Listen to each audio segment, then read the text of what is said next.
मैं डॉक्टर दीप्ति श्रीवास्तव गृह विज्ञान विषय में बाल मनोविज्ञान के अंतर्गत आज आपको पढ़ाऊंगी भाषा का विकास। भाषा विकास को हम अलग अलग क्षेत्रों में, अलग अलग स्वरूप में, अलग अलग प्रकार से समझते हैं। भाषा क्या है? मनुष्य के जीवन में भाषा का बहुत महत्व है।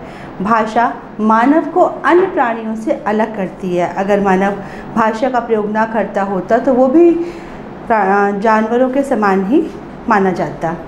मनुष्य एक सामाजिक प्राणी है और समाज में अपनी व्यवस्था बनाने के लिए, अपना समायोजन स्थापित करने के लिए, अपने विचारों का आदान प्रदान करने के लिए हमें किसकी आवश्यकता पड़ती है? भाषा की। भाषा एक सुगम साधन है जिसके माध्यम से हम अपने विचारों को स्वेच्छा के साथ, सरलता के साथ आदान प्रदान कर सकते हैं, अपनी अभिव्यक्ति को व्यक्त कर सकते हैं। भाषा की अनुपस्थिति में वातावरण एवं समाज के साथ समायोजन स्थापित करना अत्यंत ही कष्टप्रद है। भाषा विकास बालक के अन्य विकासों के साथ संबंधित होता है। यदि बालक में भाषा का विकास नहीं है तो उसका सामाजिक और मानसिक विकास भी प्रभावित होता है। भाषा ही एक ऐसा जरिया है जिससे हम नई पीढ़ी तक पहुंचने में सहयोग प्राप्त करते हैं। भाषा को हम कई बार वाणी के साथ मिला देते हैं, परंतु भाषा और वाणी दोनों में ही अंतर है। भाषा को हम लैंग्वेज के रूप में जानते हैं। भाषा क्या है? लैंग्वेज है भाषा, लैंग्वेज। और वाणी क्या है? वाणी है हमारी स्पीच। तो भाषा विकास के क्रम में हम वाणी और भाषा दोनों को अलग अलग प्रकार से समझेंगे। वाणी एक प्रकार की भाषा है जिसमें हम ध्वनि या शब्दों के माध्यम से अपने विचारों को व्यक्त करते हैं, अपने जो भी हम कहना चाहते हैं उसके अर्थ को स्पष्ट करते हैं। बालक जो है वो बहुत सारे शब्दों का उच्चारण करता है। समय समय पर उसके गले से विभिन्न प्रकार की आवाज़ें निकलती। जैसे जैसे उसका स्नायुविक मंडल विकसित होता जाता है वैसे वैसे वो विभिन्न प्रकार के शब्दों को विस्फुटित करता रहता है। कभी का, ग, कु, अ, ए, पे, कुछ भी वो बोलता है, कुछ भी वो आवाज़ विस्फारित करता है, वो सारी चीज़ें हमारे भाषा में शामिल नहीं होती हैं। वो सब किसका भाग है? वो सब है वाणी का भाग। लेकिन जब वो शब्दों के साथ समायोजित हो जाती है तब वो एक भाषा का रूप ग्रहण कर लेती है। यानी कि बालक के द्वारा उच्चारित की जाने वाली जो भी ध्वनि है उसे हम वाणी के अंतर्गत शामिल करेंगे, परंतु भाषा के अंतर्गत शामिल नहीं करेंगे। दूसरी बात क्या है कि जब कोई मनुष्य किसी भी विकास को प्राप्त करता है तब उसका प्रदर्शन होना बहुत आवश्यक है। इसी क्रम में स्नायुविक जो तंत्र है उसका नियंत्रण, उसका विकास यदि पूर्ण रूप से नहीं हो पाता है तो हमारे द्वारा नियंत्रित ध्वनि का प्रदर्शन भी नहीं होता है। शाब्दिक उच्चारण तो हम करते हैं परंतु उसमें सिर्फ ध्वनि मात्र ही निकलती है। शब्दों को नियंत्रित करके, एक बंधन में बांधकर, समायोजित करके, उसका एक दूसरे शब्द के साथ संबंध स्थापित करके जब हम प्रस्तुत करते हैं तब वो भाषा का रूप लेता है। भाषा और वाणी के इस अंतर को हम दो शर्तों पर ज्ञात कर सकते हैं। दो शर्तों के आधार पर ध्वनि को वाणी का रूप दिया जा सकता है। पहली शर्त क्या है? पहला ये है कि यदि हमारे मुख से कोई भी शब्द विस्फारित हो रहा है, उसका हम उच्चारण कर रहे हैं परंतु हमें उस शब्द का ज्ञान नहीं है, उन शब्दों में आपस में कोई संबंध नहीं है, तो उस शब्द का कोई अर्थ नहीं माना जाएगा। यदि हम पा पा पा ऐसी ध्वनि का उच्चारण कर रहे हैं परंतु पापा या पिता के साथ उसका कोई संबंध नहीं है तो इस पापा ध्वनि का कोई अर्थ नहीं है। यदि ये पिता के साथ संबंधित हो जाती है तब इस ध्वनि को हम भाषा के रूप में समझ सकते हैं और ये वाणी से भाषा के रूप में जानी जाने वाली वस्तु या कहना चाहिए तथ्य कहलाएगी। बालक के द्वारा जो भी शब्द उच्चारित किए जाते हैं उनका निकट संबंधियों के साथ यदि संबंध होता है, उन पर यदि नियंत्रण होता है, उनकी यदि व्यवस्था सही प्रकार से होती है, तब उन्हें हम समझ सकते हैं और वाणी के रूप में जान सकते हैं, और इनका सही संयोजन ही भाषा कहलाता है। हार्लॉक ने बताया है कि जो वाणी है वो भाषा का ही एक रूप है, जिसमें कि हम विभिन्न प्रकार की ध्वनियों को शब्दों के माध्यम से उच्चारित करते हैं और अपनी अभिव्यक्ति को व्यक्त करते हैं। एक और चीज़ है कि भाषा और वाणी समानार्थी शब्दों में शामिल नहीं किए जाते हैं, परंतु बार बार एक दूसरे के स्थान पर हम इनको पर्याय के रूप में प्रयोग में लाते हैं। वाणी जो है वो भाषा का ही एक रूप है। इसमें हम संकेतों को, उच्चारण को, हाव भाव को शामिल करते हैं। लेकिन अगर हमें सिर्फ वाणी की बात करनी हो तो वाणी के महत्व को जानना बहुत आवश्यक है। वाणी का क्या महत्व है, सबसे पहले हम ये जानेंगे। तो सबसे पहले वाणी क्या करती है? वाणी जो है वो सामाजिक संबंधों के निर्माण में सहयोग करती है। क्या करती है वाणी? सामाजिक संबंधों के निर्माण में सहयोग। सामाजिक संबंधों का निर्माण।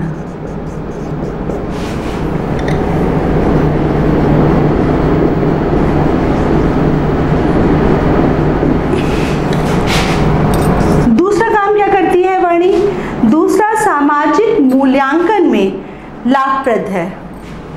दूसरा क्या काम करती है? सामाजिक मूल्यांकन। सामाजिक मूल्यांकन हम कैसे करते हैं? हम स्वयं को, स्वयं के बारे में जानने को आत्मनिर्भरता के साथ प्रस्तुत करते हैं। हम स्व प्रत्यय यानी कि सेल्फ कॉन्सेप्ट का ज्ञान जो प्राप्त करते हैं वो हम किसके द्वारा प्राप्त करते हैं? वाणी के द्वारा। तो वाणी का पहला महत्व हमने आपको बताया कि सामाजिक संबंधों का निर्माण करती है। सामाजिक संबंधों का निर्माण कैसे करती है? हम कोई वाणी बोलेंगे, उसमें प्राथमिक माध्यम अपनाया जाएगा। वो प्राथमिक माध्यम शब्द हो सकते हैं, वो प्राथमिक माध्यम संकेत हो सकते हैं, वो प्राथमिक माध्यम किसी प्रकार का हाव भाव या जेस्चर हो सकता है। फिर उसके माध्यम से हम अपनी अभिव्यक्ति या विचार को व्यक्त करेंगे और सामाजिक संबंध स्थापित करेंगे। फॉर एग्ज़ाम्पल कि किसी भी बालक के द्वारा किसी व्यक्ति विशेष को देखकर मुस्कुराना, ये सामाजिक संबंध स्थापित करने का वाणी का एक महत्व माना जाएगा। तीसरा इसमें है कि शैक्षिक जो उपलब्धियां हैं उसके लिए भी इसकी आवश्यकता पड़ती है। किसके लिए आवश्यकता पड़ती है? शैक्षिक उपलब्धियों के लिए। शैक्षिक उपलब्धि। शैक्षिक उपलब्धि के लिए हम वाणी को कैसे समझेंगे? वाणी के बिना हम किसी भी प्रकार की शिक्षा को ग्रहण नहीं कर सकते। वो अच्छा है, बुरा है, सही है, गलत है, झूठ है, दिन है, रात है, कोई भी चीज़ अगर हमें जाननी है, किसी भी संदर्भ में हमें बात करनी है, किसी भी संदर्भ का ज्ञान हमें प्राप्त करना है या किसी भी क्षेत्र की हमें जानकारी प्राप्त करनी है, तो क्या आवश्यक है उसके लिए? वाणी। तो वाणी हमारे लिए बहुत ही महत्वपूर्ण है। अब चूँकि वाणी का प्रयोग करके ही हम भाषा को विकसित करते हैं। किसको विकसित करते हैं? भाषा को विकसित करते हैं। भाषा में सबसे अच्छी बात यह है कि भाषा हमारे को अन्य जीवधारियों से अलग करने का कार्य करती है।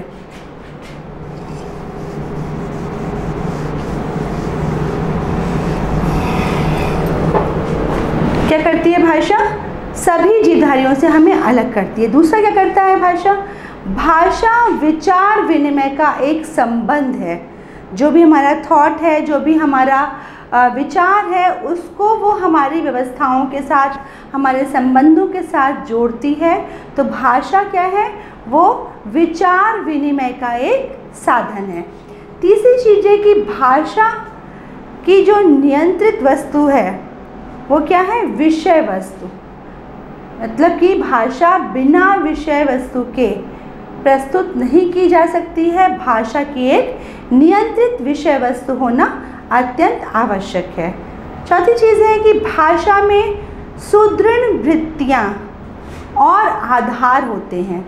सुदृढ़ वृत्तियाँ और आधार से तात्पर्य है कि किसी भी भाषा के लिए कुछ निश्चित शब्दावली, कुछ निश्चित मात्राएं और उनका ज्ञान होना अत्यंत आवश्यक है। जैसे हमें हिंदी बोलनी है तो हमें स्वर, व्यंजन और मात्राओं का ज्ञान अवश्य होना चाहिए। यदि हमें इंग्लिश बोलनी है तो हमें वॉवल्स क्या होते हैं, कॉन्सोनेंट्स क्या होते हैं, उसकी पूरी जानकारी होनी चाहिए। इसी क्रम में हमें मलयालम बोलनी है, तमिल बोलनी है, तेलुगु बोलनी है, कोई भी भाषा, कन्नड़ बोलनी है, बंगाली बोलनी है, किसी भी भाषा का हमें ज्ञान अगर पूर्ण रूप से नहीं है तो उस भाषा का हम प्रस्तुतिकरण भी सही प्रकार से नहीं कर पाएंगे। तो भाषा का विकास जो है वो प्रभावित होने लगेगा। दूसरी बात क्या है कि भाषा संपर्क स्थापित करने का एक बहुत ही उत्तम साधन है। भाषा के द्वारा हम किसी भी प्रकार का संपर्क स्थापित कर सकते हैं। हम इशारों का प्रयोग कर सकते हैं, संकेतों का प्रयोग कर सकते हैं, जेस्चर पॉस्चर का प्रयोग कर सकते हैं, हम शब्दों का प्रयोग कर सकते हैं। हम वाणी की तीव्रता और धीमे होने के द्वारा भी भाषा का प्रस्तुतिकरण कर सकते हैं। भाषा में शब्दों की बहुत ही विशेष भूमिका देखने को मिलती है, यानी कि व्यक्ति की जो बौद्धिक योग्यता है उसी के द्वारा हम भाषा के विकास को सही प्रकार से समझ सकते हैं। जो व्यक्ति जितना ज़्यादा बौद्धिक स्तर को प्राप्त कर चुका होगा उसमें उतने ही अधिक शब्दों का भंडार भी शामिल होगा। जितने अधिक शब्द होंगे उतने ज़्यादा अधिक थॉट प्रोसेस यानी कि सोचने समझने की प्रक्रिया आप कर पाएंगे। यदि आपके पास शब्दों की कमी हो तो आप बहुत अच्छा वाक्य निर्माण नहीं कर सकते। फॉर एग्ज़ाम्पल कि जब बालक छोटा होता है तब उसके पास शब्द कम होते हैं, वो कुछ ही चीज़ें जानता है, उसकी दुनिया भी बहुत सीमित होती है। वो सिर्फ अपनी माँ को जानता है, पिता को जानता है, उसके बाद फिर वो माता पिता के बाद भाई बहनों को, फिर दादी नानी चाची को, फिर उसके बाद उसकी दुनिया धीरे धीरे धीरे धीरे जैसे जैसे उसका सामाजिक विकास होता है वैसे वैसे उस दुनिया में लोग शामिल होते जाते हैं और वो चीज़ों को जानने लगता है। वो चिड़िया, कुत्ता, बिल्ली, जानवरों के बारे में, पक्षियों के बारे में, फूलों के बारे में, रंगों के बारे में, वस्तुओं के बारे में ज्ञान प्राप्त करता है। तो जैसे जैसे वो वृद्धि को प्राप्त होता है वैसे वैसे विकास के क्रम में उसकी भाषा का विकास होता है और विभिन्न प्रकार के शब्दों का समावेश उसके शब्दकोश में, उसके शब्द भंडार में होता जाता है। तो भाषा का विकास जो है वो बौद्धिक क्षमता का प्रदर्शन भी करता है, जिसके आधार पर हम समझ सकते हैं कि किसी बालक में क्या बौद्धिक स्तर है। हमने अभी आपको बताया कि भाषा और वाणी दो अलग अलग चीज़ें हैं। भाषा और वाणी दो अलग अलग चीज़ें ज़रूर हैं मगर एक दूसरे के स्थान पर प्रयोग की जाते हैं। भाषा विकास में कुछ मील के पत्थर देखने को मिलते हैं। जैसे जब हमारा जन्म होता है तब मील का पत्थर क्या होता है, इसके लिए पहले ये जानना आवश्यक है। मील के पत्थर का मतलब है कि उसको क्रॉस करके ही हम आगे बढ़ेंगे। जैसे हम रास्ते में जाते हैं तो माइलस्टोन पढ़ते हैं जो कि हमें बताते हैं कि अब कितनी दूरी हमने तय कर ली, अब कितनी दूरी शेष रह गई है। वही मील का पत्थर हमारे भाषा विकास के क्रम में भी देखने को मिलता है। जन्म के समय क्रंदन की स्थिति देखने को मिलती है। जैसे ही बालक थोड़ा बड़ा होता है बबलाना, फिर और बड़ा होता है ध्वनि में अंतर, फिर और बड़ा होता है स्वर व्यंजन में अंतर। अभी हम इसको फिर से डिस्कस करेंगे। इस प्रकार से विभिन्न प्रकार के अंतरों का प्रदर्शन जो है वाणी विकास की अवस्थाओं में देखने को मिलता है। तो इसको हम विस्तार से समझते हैं कि भाषा विकास की क्या क्या अवस्थाएं हैं और उन्हें हम कैसे जानेंगे। सबसे पहले भाषा विकास जो वो है वो क्या है, वो एक जटिल और दीर्घकालीन भाषा विकास क्या है, जटिल एवं दीर्घकालीन।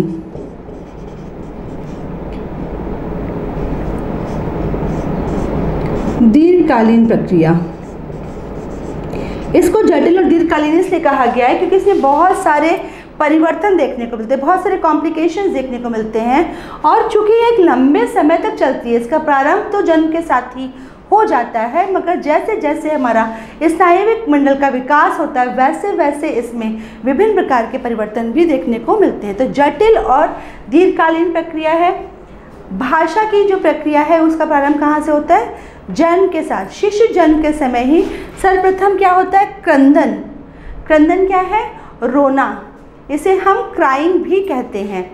भाषा विकास जो है वो जीवन पर्यंत चलने वाली प्रक्रिया है, मगर अलग अलग तथ्यों से संबंधित होने के कारण अलग अलग प्रकार से इसको समझा जाता है।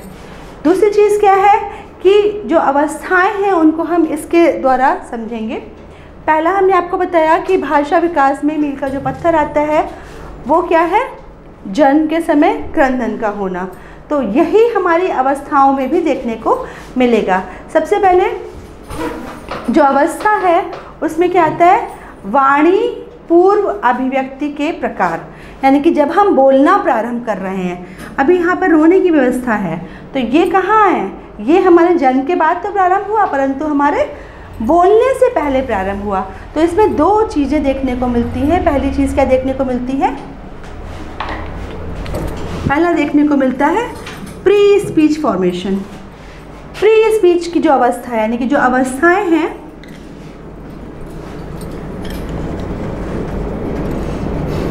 अवस्था में पहले और बाद में। पहली क्या स्थिति देखने को मिलती है? Pre speech. प्री स्पीच का अर्थ है वाणी पूर्व अभिव्यक्ति। वाणी पूर्व अभिव्यक्ति का ही ये भाग है। किसमें देखने को मिलता है ये?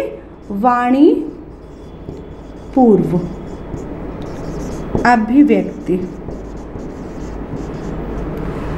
जन्म के समय क्या देखने को मिलता है? क्रंदन।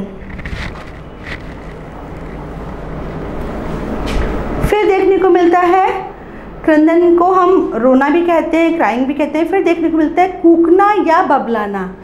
बबलाना ये विकसित अवस्था में 12 सप्ताह में देखने को मिलता है, लेकिन इसका प्रारंभ जन्म के कुछ समय बाद ही, यानी कि प्रथम 2 सप्ताह में ही आप देख सकते हैं कि रोना प्रारंभ हुआ। रोने के साथ साथ वो कुछ आवाज़ें विस्फारित करता है, जिसे हम कूइंग या कूकने के नाम से जानते हैं।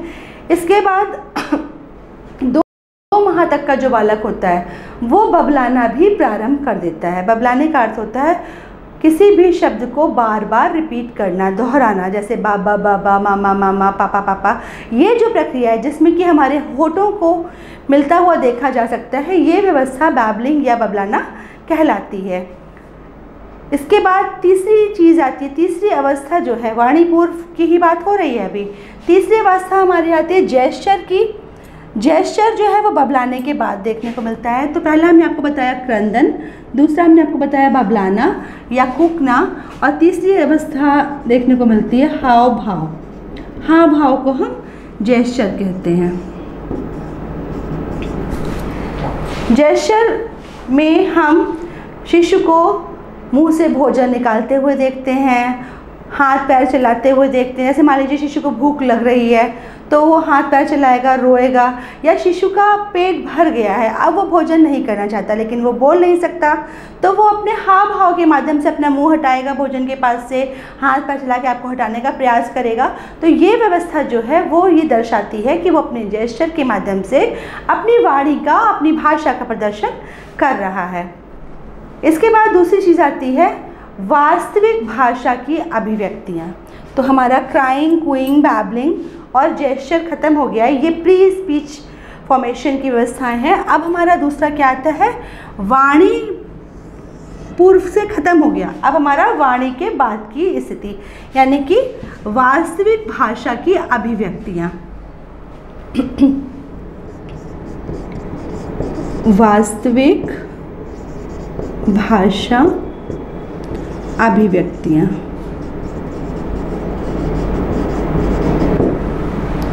अब जो वास्तविक भाषा अभिव्यक्तियाँ हैं उसमें क्या क्या चीज़ें शामिल होती हैं? उसमें सबसे पहले शामिल होता है आकलन शक्ति। आकलन शक्ति जो है वो क्या दर्शाती है? आकलन शक्ति हमें बताती है कि किस प्रकार की व्यवस्था है, यानी कि कॉम्प्रिहेंशन क्या है, हम चीज़ों को कैसे देखें, कैसे समझें, वो दिन है, रात है, फूल है, पत्ती है, जानवर है, इंसान है, मम्मी है, पापा है, खाने की वस्तु है, क्या चीज़ है, तो ये हम आकलन के माध्यम से ही ज्ञात कर पाते हैं। दूसरी चीज़ आती है पंक्चुएशन। पंक्चुएशन का मतलब होता है उच्चारण। दूसरी चीज़ क्या है? उच्चारण। पहली चीज़ हमने आपको क्या बताई थी? पहली चीज़ हमने आपको बताई थी कि जब हम प्री स्पीच ख़त्म कर देते हैं, वास्तविक स्पीच में आते हैं, तब क्या होता है? तब हमारे अंदर स्पीच की जो व्यवस्थाएं हैं वो आकलन में परिवर्तित हो जाती है। तो पहला क्या हमने बताया था आपको? आकलन। और दूसरा क्या बताया हमने आपको? उच्चारण। अब उच्चारण जो है वो हम हर संदर्भ में करते हैं, हर संदर्भ में उच्चारण की व्यवस्था देखने को मिलती है। पंक्चुएशन हर संदर्भ में। किस प्रकार का पंक्चुएशन हम करते हैं? पंक्चुएशन देखने को मिलता है हमारा शब्द से संबंधी, हमारा वाक्य से संबंधी। पंक्चुएशन देखने को मिलता है किसी वस्तु से संबंधित, किसी जैसे चिड़िया है तो कौन सी चिड़िया है, बिल्ली है, कुत्ता है तो बिल्ली और कुत्ते में क्या अंतर है। इस टाइप की जो व्यवस्थाएं हैं वो सब हमें पंक्चुएशन में ही समझनी होती हैं। उसको बिल्ली को बिल्ली कहा जाएगा, कुत्ते को कुत्ता कहा जाएगा, या स्वर व्यंजन में कब कहाँ पर कैसे बोलना है, कहाँ कैसी मात्राओं का प्रयोग करना है, कब क, की, क, कु बोलना है, कब आ बोलना है, कब ई बोलनी है। इसके जो बोलने में अंतर है उस अंतर को भी हम उच्चारण के माध्यम से समझते हैं। इसके बाद आता है शब्दावली। शब्दावली बहुत ही महत्वपूर्ण चीज़ है। तीसरी चीज़ क्या है? शब्दावली। शब्दावली में हम विभिन्न प्रकार के अलग अलग प्रकार की शब्दावलियों का प्रयोग करते हैं। शब्दावली में कौन कौन सी शब्दावली का प्रयोग हम करते हैं? हम अलग अलग माह में इसका प्रदर्शन करते हैं। जैसे हम जन्म के समय रोते हैं, 12 सप्ताह में बबलाना, 16 सप्ताह में ध्वनि में अंतर देखने को मिलता है, 20 सप्ताह में स्वर और व्यंजन में अंतर करना हम सीख जाते हैं। जब हम 6 माह के होते हैं तब एक शब्द बबलाना, जैसे माँ, दा, ता, और जब हम 8 माह के होते हैं तब 2 शब्द, मामा, बाबा, ताता, पापा, काका, इस तरह की व्यवस्था देखने को मिलती है।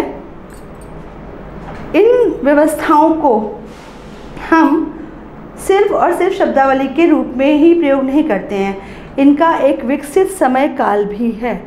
इनका विकसित समय काल क्या है? जैसे अगर शिशु 0 से 8 माह का है तो वो 0 शब्द बोलेगा। जब वो 0 से 10 माह का हो जाता है वो 1 शब्द बोलेगा। जब वो 1 माह का पूर्ण हो जाएगा, या कहना चाहिए 1 वर्ष का पूर्ण हो जाएगा, तब वो 3, 4, 5 शब्दों का प्रयोग करेगा। जब वो 1 से 3 माह का हो जाएगा, तब 1 वर्ष 3 माह का हो जाएगा, तब लगभग 10 शब्दों की व्यवस्था उसमें देखने को मिलेगी। 1 से 6 माह का हो जाएगा तब लगभग 20-22 शब्दों की व्यवस्था उसमें देखने को मिलेगी।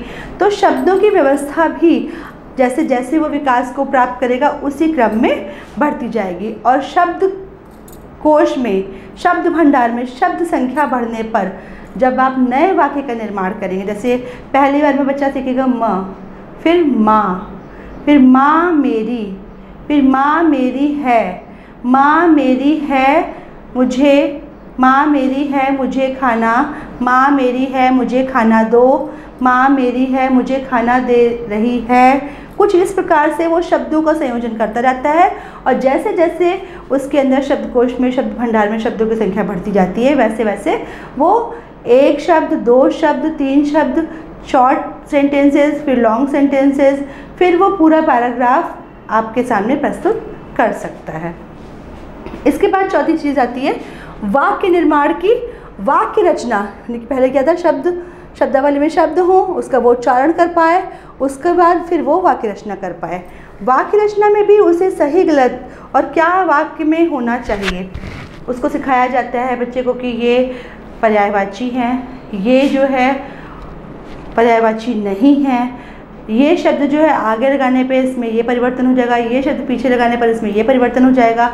मात्राओं का उसको ज्ञान कराया जाता है कि छोटी है, बड़ी है, आ, उसको बोलना सिखाया जाता है। उसके साथ साथ उसके शब्दों का कहाँ पर वो कैसा प्रयोग करेगा।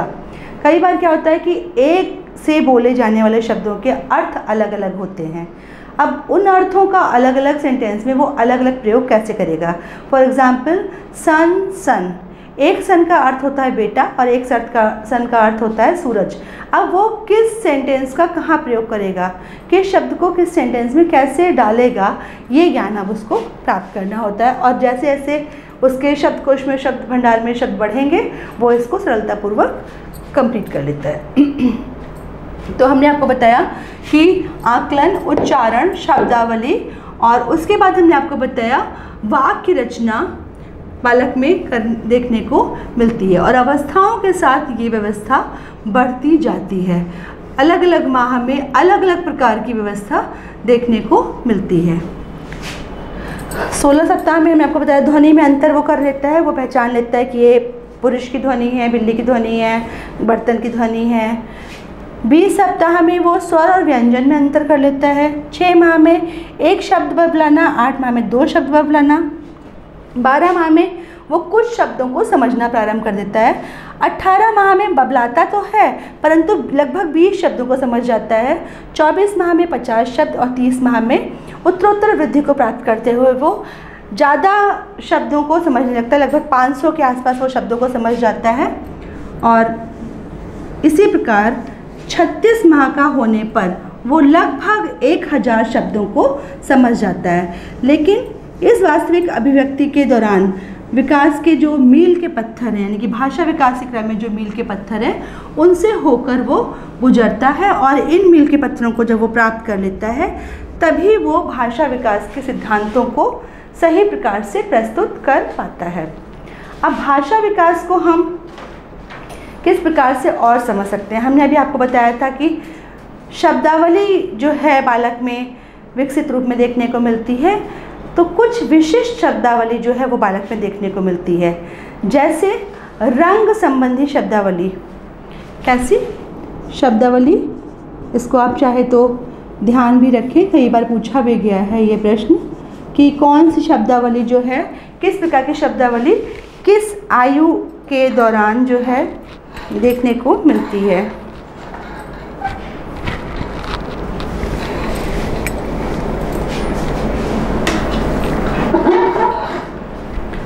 तो रंग संबंधी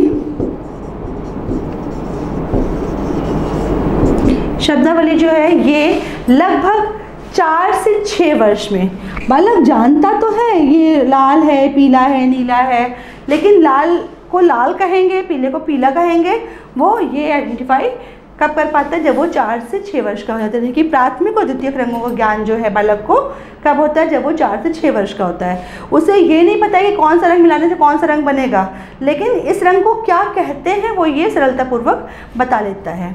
दूसरा आता है संख्या संबंधी ज्ञान। संख्या संबंधी, क्योंकि उसमें नंबर का कॉन्सेप्ट आ जाता है, वो संख्या संबंधी शब्दों को जानने लगता है। इसमें लगभग 3 वर्ष का समय, 3 वर्ष में लगभग 10 शब्द, 3 वर्ष में 10 शब्द देखने को मिलते हैं, और 5 वर्ष में 100 शब्द, 5 वर्ष में लगभग 100 शब्द बालक में देखने को मिलते हैं। पहले वो 1 2 3 4 जानता है, फिर वो 11 12 जानता है, फिर वो 13 14, और धीरे धीरे करके फिर वो टेबल, फिर वो addition, subtraction, multiplication, then divide, फिर उसके बाद फैक्टराइजेशन, बहुत सारी चीज़ें हैं। वो स्टेप बाय स्टेप एज बढ़ने के साथ साथ सीखता जाता है, उन शब्दों को भी वो जानता जाता है। लेकिन प्रारंभिक वर्षों में वो सिर्फ और सिर्फ नंबर संबंधी ज्ञान प्रदर्शित करता है। तीसरी चीज़ है समय संबंधी। समय संबंधी, समय संबंधी का अर्थ है जैसे दिन है, रात है, दोपहर है, शाम है। इससे पहले उसे नहीं पता, उसे ये नहीं पता कि good night, good evening, good morning और गुड आफ्टरनून का समय कब से कब तक का होता है, कब हमें क्या कहना है। वो हमेशा गुड नाइट भी कह सकता है, हमेशा गुड मॉर्निंग भी कह सकता है।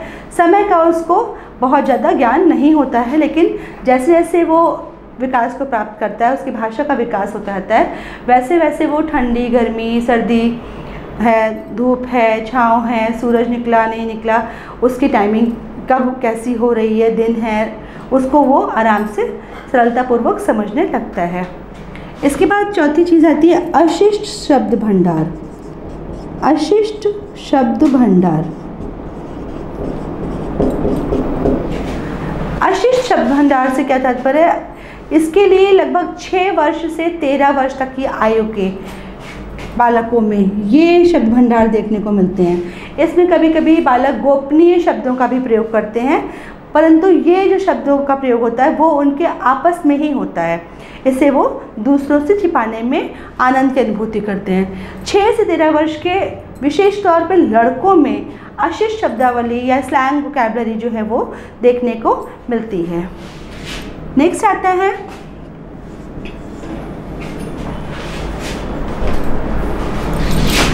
धन संबंधी। धन संबंधी शब्दावली जो है बालक में लगभग 5 वर्ष की आयु में, लगभग 5 वर्ष की आयु में देखने को मिलता है कि वो रुपए पैसे को 2 रुपये है, 10 रुपये है, 20 रुपये।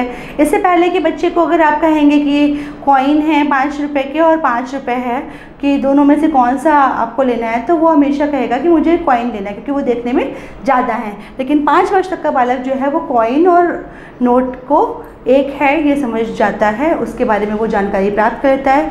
परंतु ये 10 वर्ष तक की आयु में बालक नहीं समझ पाता है कि दोनों की संख्या समान होने पर नोट और कॉइन को हम अलग अलग रूप में भी प्रयोग में ला सकते हैं। उसे लगता है कि नहीं, नोट है तो नोट ही हमें मिलना चाहिए और कॉइन है तो कॉइन ही मिलना चाहिए, संख्या भले ही उसकी समान क्यों ना हो। तीसरा आता है आपका, नेक्स्ट आता है आपका शिष्टाचार संबंधी। शिष्टाचार संबंधी, इसका प्रारंभ तो लगभग 1.5-2 वर्ष में हो जाता है। वो डिपेंड करता है कि बालक किस प्रकार के पारिवारिक वातावरण में रह रहा है। वो शिष्टाचार संबंधी शब्दों को सीख जाता है, थैंक यू है, सॉरी है, प्लीज़ है, इस टाइप के शब्दों का वो प्रयोग करता है यदि उसके घर में इसका प्रयोग होता है। 2 वर्ष की आयु में वो सरलतापूर्वक अपने कार्य को पूरा कराने के लिए इन शब्दों का प्रयोग करना प्रारंभ कर देता है और 2.5 वर्ष में परिपक्व रूप में वो इसका प्रयोग करना शुरू कर देता है।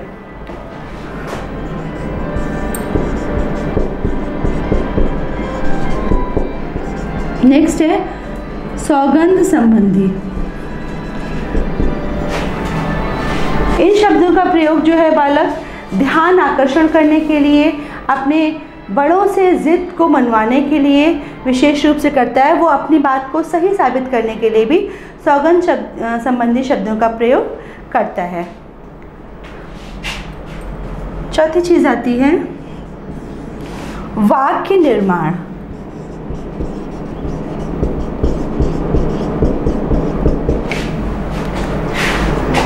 वाक्य निर्माण, वाक्य निर्माण में हमने आपको पहले ही बताया था कि लगभग 18 माह में बालक 2 शब्द और भाषा विकास के मील के पत्थरों को हम पहले ही आपको बता चुके हैं कि उन पत्थरों को ध्यान में रखते हुए उत्तरोत्तर वृद्धि को प्राप्त करते हुए जैसे जैसे क्रम में बालक बढ़ता रहता है वैसे वैसे उसके वाक्य में ज़्यादा से ज़्यादा शब्द जुड़ते जाते हैं।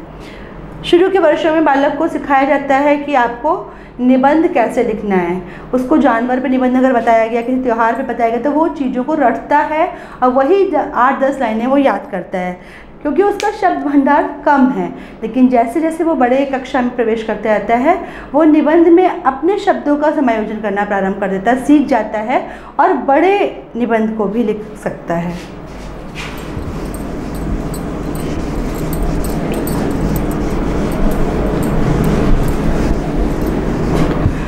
भाषा विकास के मील के पत्थर के साथ साथ हमने भाषा विकास से कुछ प्रतिमानों को भी जाना है। भाषा विकास से कुछ प्रतिमान हैं जिनके द्वारा हम भाषा विकास के प्रभाव को समझ सकते हैं कि भाषा विकास कैसे प्रभावित होता है, किन किन चीज़ों से प्रभावित होता है।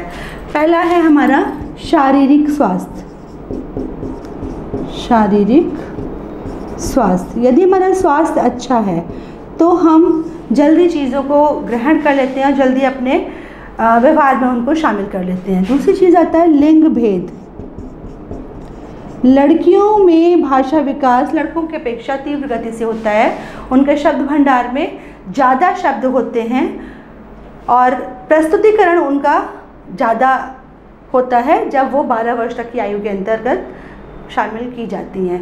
परंतु 12 से 20 वर्ष तक के जो लड़के होते हैं उनका शब्द भंडार लड़कियों की अपेक्षा ज़्यादा वृद्धि को प्राप्त करता है और उनके शब्दकोश में जो शब्द होते हैं उनकी संख्या भी अधिक होती है, परंतु प्रस्तुतिकरण लड़कियों की अपेक्षा बाद में भी वो कम करते हैं। तीसरी चीज़ आती है सामाजिक आर्थिक स्तर। सामाजिक आर्थिक स्तर। यदि व्यक्ति अमीर है तो वो उन शब्दों का प्रयोग करेगा, उन चीज़ों का प्रयोग करेगा, उसकी बातचीत में उन शब्दों का प्रयोग होगा जिसमें उसकी अमीरी का प्रदर्शन होता है या धन का प्रयोग करके वो उन वस्तुओं को प्रयोग में ला सकता है। और यदि व्यक्ति का आर्थिक स्तर कम है, वो गरीब है, तो उसके पास जो चीज़ें होंगी, जो प्रयोग करने जाने वाले शब्द होंगे, उनकी संख्या भी उसी के आधार पर सीमित हो जाएगी। फिर है द्विभाषावाद। द्विभाषावाद। द्विभाषावाद की स्थिति अक्सर घरों में देखने को मिलती है। यदि आप बालक से हिंदी में, इंग्लिश में, दोनों भाषाओं में बात कर रहे हैं तो बालक कंफ्यूज रहता है उसे किस भाषा में बोलना है। उस स्थिति में भी उसका भाषा विकास सही प्रकार से नहीं हो पाता है। वो समझ तो जाता है कि उसे क्या कहा जा रहा है, परंतु वो उसका प्रदर्शन सही प्रकार से नहीं कर पाता है।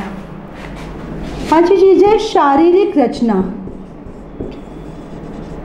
शारीरिक रचना में विशेष रूप से हमारे होठ, हमारी जीभ, हमारा गला, हमारा स्नायुविक मंडल जो है वो जिस प्रकार की रचना को प्राप्त करता है उसके आधार पर हम कुछ शब्दों को सरलतापूर्वक, कुछ शब्दों को कठिनतापूर्वक बोल पाते हैं और उसी आधार पर हम उनको ग्रहण भी कर पाते हैं।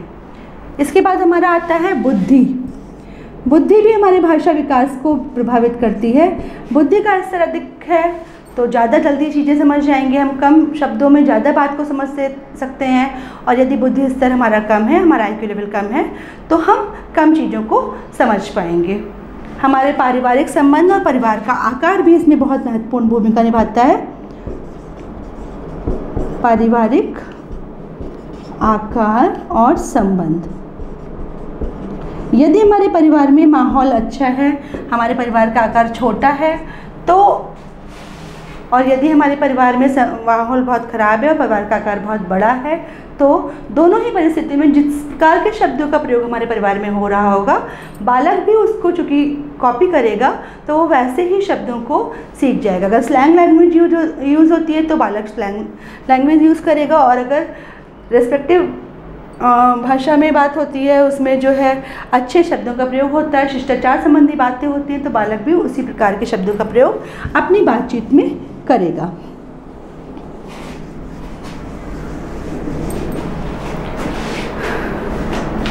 भाषा के लिए कुछ सिद्धांत देखने को मिलते हैं। ये सिद्धांत इस प्रकार है। पहला, स्वर यंत्र की परिपक्वता। यदि हमारा स्वर यंत्र सही प्रकार से विकसित है तो हमारी भाषा का विकास भी सही प्रकार से हो पाएगा। हम भाषा विकास को सही प्रकार से प्रदर्शित कर पाएंगे। स्वर यंत्र के अंतर्गत हमारा जो वोकल कॉर्ड है, हमारा जो स्पीच का जो केंद्र जहाँ से हमारी वाणी निकलती है। कुछ लोग देखिए गाना सभी लोग गा लेते हैं, लेकिन कुछ लोग बहुत अच्छा गाते हैं, कुछ लोग बहुत ख़राब गाते हैं। उसके पीछे रीज़न ये है कि हमारा जो स्वर यंत्र है वो कितना विकसित है, किस लेवल तक हम जाकर अपनी भाषा का विकास उस स्वर यंत्र का प्रयोग करके कर सकते हैं। दूसरा आता है सामाजिक अधिगम का सिद्धांत।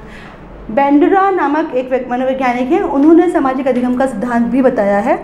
सामाजिक अधिगम के सिद्धांत के अंतर्गत हम भाषा के विकास को जब प्रस्तुत करते हैं तो हम समाज से जुड़ी हुई सभी चीज़ों को, जो चीज़ें हम अपने समाज में देखते हैं, उनसे संबंधित जो शब्द प्रयोग करते हैं, उनको हम अपने व्यवहार में लाते हैं और धीरे धीरे गतिकी के आधार पर हम उन चीज़ों को सीखते हैं, उन व्यवहारों को शामिल करते हैं। तीसरा है अनुबंधन। स्किनर का उद्दीपक अनुक्रिया का नियम जो है उसके आधार पर हम भाषा विकास को अपनी व्यवस्थाओं के साथ, चीज़ों के साथ, जैसे अगर किसी बालक को किसी माता पिता के द्वारा लाड़ से किसी पर्टिकुलर नाम से बुलाया जाता है, उसको रिंकी पिंकी चिंकी विंकी बुलाया जाता है, तो बालक को वही नाम सुनने की आदत होती है। अगर आप उसको कुछ और नाम देंगे तो वो शायद नहीं सुनना पसंद करेगा या नहीं बोल पाएगा, लेकिन जब वो बड़ा हो जाएगा तो वो उसी नाम को बहुत पसंद कर भी सकता है और नहीं भी कर सकता है। ये उसका एक व्यवहार है। और कई बार होता है कि उसका नाम वो ना हो, लेकिन कोई व्यक्ति तेज़ी से बुलाता है और बचपन में उसका वो नाम रहा है, आपने बुलाया तेज़ी से रिंकी, तो वो रिस्पॉन्ड करता है, तो आपका एक कोऑर्डिनेशन उसके साथ स्थापित हो गया, एक अनुबंधन हो गया है। उसके लिए आपको जैसे उद्दीपक मिलेगा आप अनुक्रिया प्रस्तुत करेंगे। भले ही आपको गुस्सा ना आ रहा हो, लेकिन अगर कोई आपसे गाली दे के बात करता है तो आप एक्साइटमेंट में रिवर्स गाली देते हैं, तो ये क्या है आपका उद्दीपक अनुक्रिया। तो यह व्यवस्था अनुबंधन में देखने को मिलती है, ये भी भाषा विकास के सिद्धांत के रूप में समझा जाता है।